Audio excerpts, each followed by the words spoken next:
So I did a couple of videos on this here, the Marshall 1959 Super Lead, the Plexi overdrive pedal, and I really liked it, so it's gone on my board. And this is my current board. I'm going to be gigging with this soon.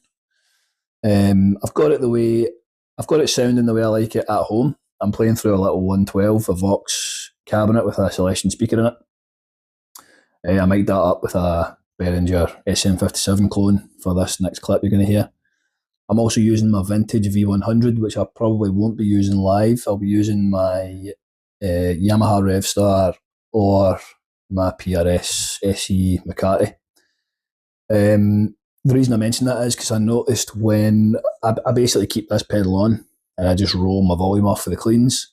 However, I noticed that I love the vintage V100. I think it's a brilliant guitar. I use it all the time.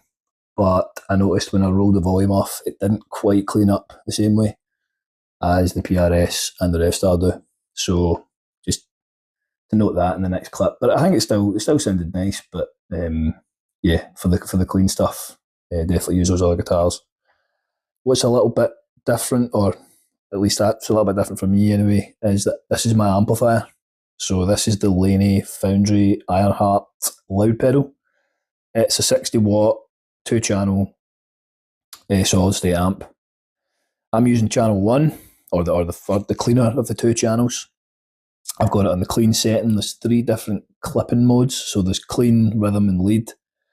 Basically, the way I hear it is that clean has the least clipping, rhythm has a little bit more clipping, and lead more again.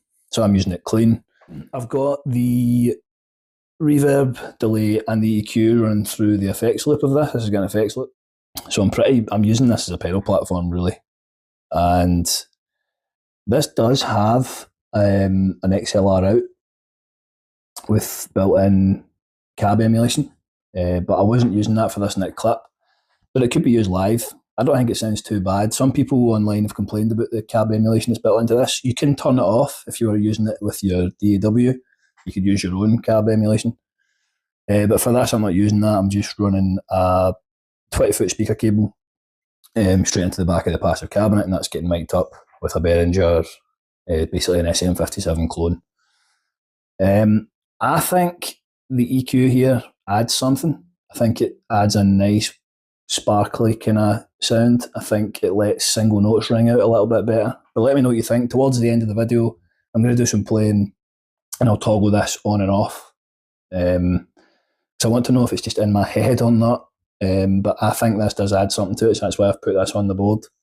But yeah, let me know what you think. Let me know what you think of the Marshall pedal, how it sounds in the context of, you know, a full pedal board, and let me know what you think of the overall tone. Yeah, here we go.